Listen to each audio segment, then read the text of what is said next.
So now that we have gone over permutations and combinations, I want to give a little, first of all, more examples, but also some sort of look at how to choose between which tool to use and give some preview of the kind of things we'll be talking about later.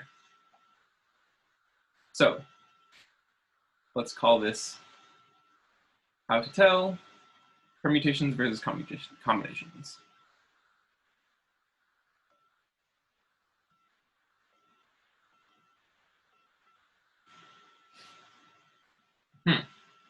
So let's just do this in terms of a bunch of examples. So choose a project group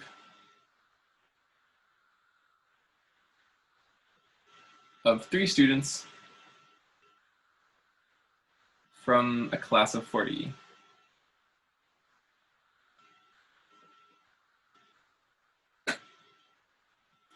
How many ways are there to do this?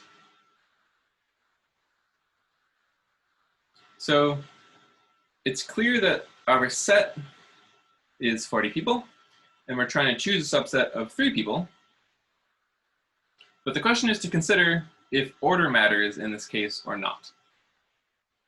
Because many times, whether order matters will be implicit in the question and not stated as explicitly. So in this case, you're choosing 3 students to join a group, but you're not differentiating between the different roles in the group. So the students are all distinct from each other, but the different positions in this group, we are not distinguishing. So that means there's no order in this case. So we're not worried about order. Well, let me write that a little more clearly. So we're not distinguishing between positions in the product group.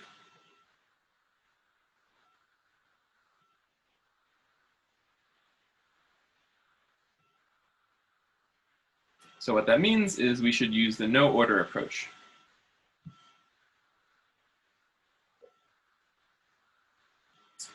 So it is C 40, 3, which is 40 factorial divided by 3 factorial times 37 factorial.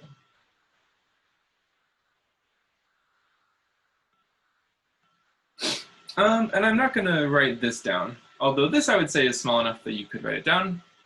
Maybe why not simplify it a little bit? So let's cancel the 37 with part of this factorial. So we get 40 times 39 times 38 divided by 3. And you could even cancel this out and get 40 times 13 times 38.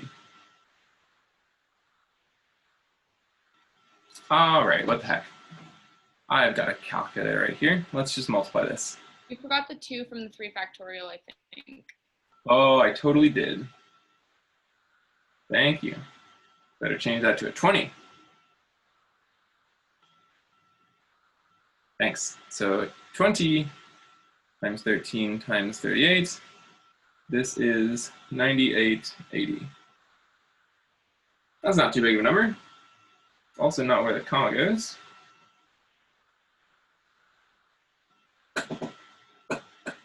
Not too bad. All right. Another example. Choose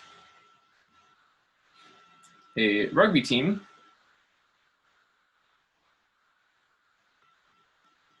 of 15 players from a class of 40. So again, it's fairly clear from the start that we're choosing from a set of 40 and we want to choose a subset of 15. But in this situation, a rugby team has 15 different positions. So we do want to distinguish between the places on this team, which means that we should consider the order of the subset that we're choosing, because the ordering corresponds to assigning each person to a position. And if we are positioning them differently, we're considering that a different choice of players for our team. So you can see that there can be a little bit of ambiguity. For example, what do you mean by team? Do you mean you're assigning them to positions, or you're just choosing them for the team? So I won't clear that up in general, but maybe I'll say that in any case where you're being examined on it, I will try to be very clear. But so let's say,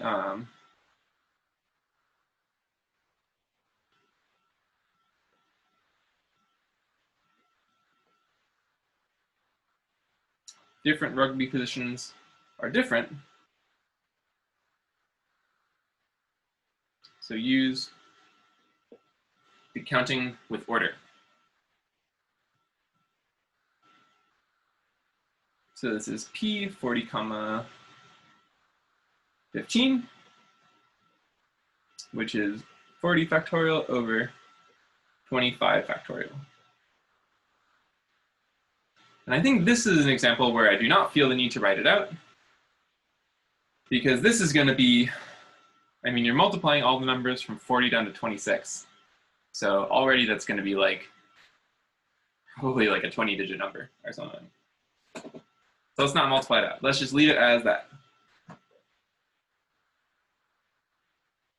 All right. How many ways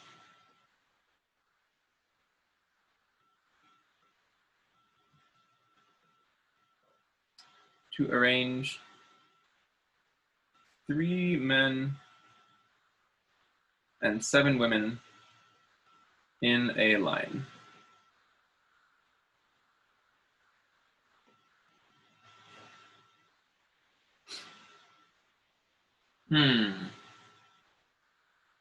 So in this case, what is the set that we're choosing from? So we have some bunch of people and we're arranging all of them, right?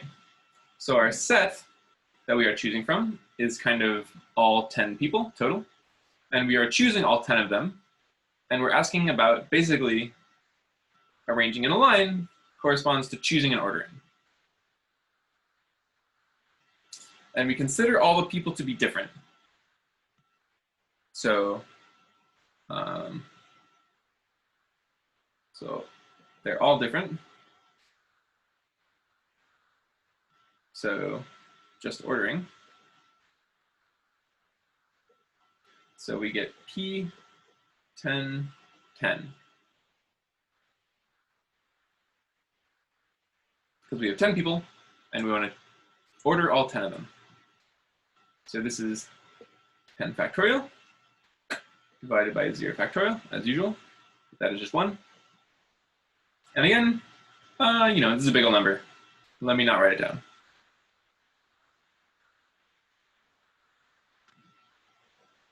How many ways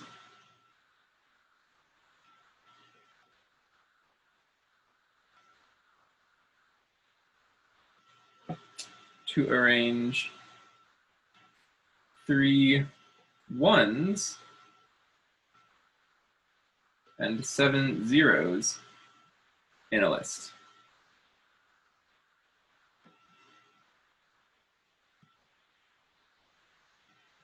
So the difference between this problem and the previous problem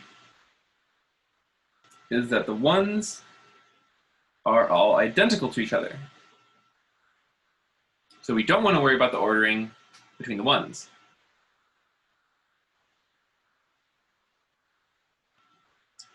And similarly, the zeros are all identical to each other. So we don't want to worry about the ordering within the zeros either. So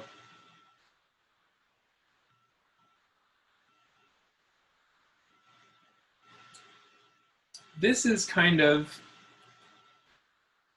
an in-betweener in the sense that we care a little bit about order because we care how we're arranging them in the list, but we do not care entirely about order because some of the objects are indistinguishable. So we don't care about the order between those ones. And this is an example where you can do it a couple different ways. In fact, you can do it with permutations or combinations. So I want to illustrate that now. So one way is to do it with order.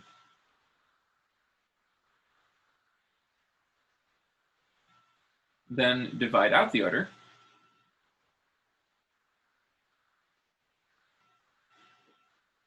Or maybe divide out the order that we don't want.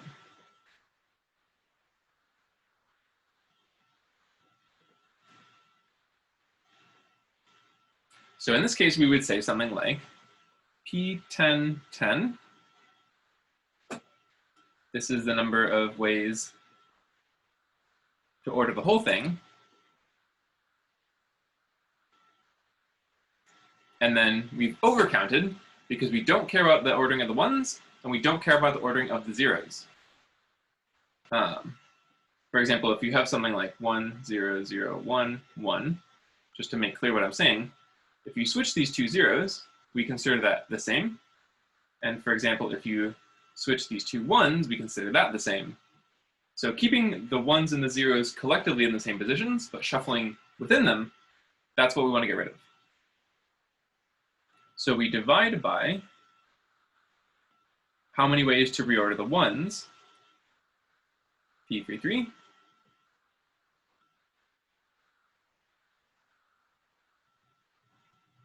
and divide by the orderings of the zeros, which is P77.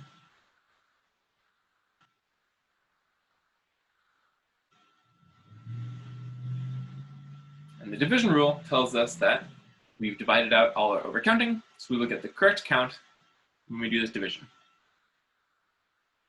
So remember that P something something is just a factorial.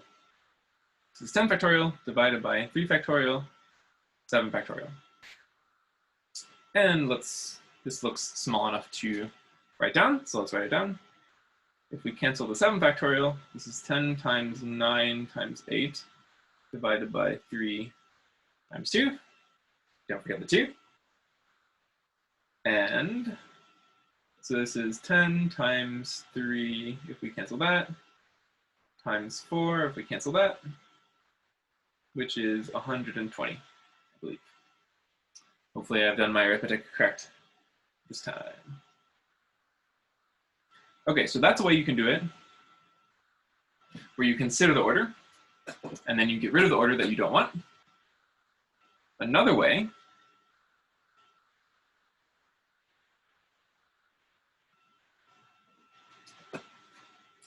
we can do it with combinations as well, if we change our perspective a little bit about what is the objects that we are choosing. So consider the 10 positions in the list.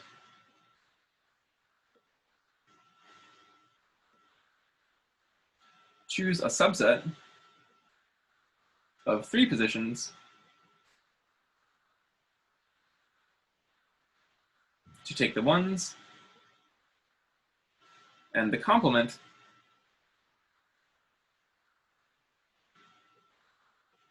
the other 7 positions will be zeros.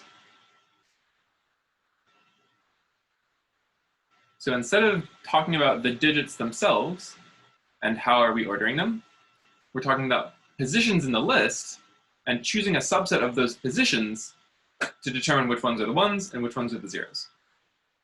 So this is going to be an extremely helpful strategy in counting problems, is to be flexible with what you are trying to count. So switching, in this example, from thinking about the digits to thinking about the positions in the list. So from this perspective, we have 10 positions, and we are choosing a subset of 3. And we are not ordering them. And this is a case where we are not ordering them because they're in order, but they're already in a fixed order. So we don't care about rearranging them because they're already ordered. So this is C10, 3. And as you may have noticed, that is exactly our formula for combinations. This is 10 factorial divided by 3 factorial, and then 10 minus 3 factorial, which is 7 factorial. So we get the same answer as we should. So a couple of morals to finish us off.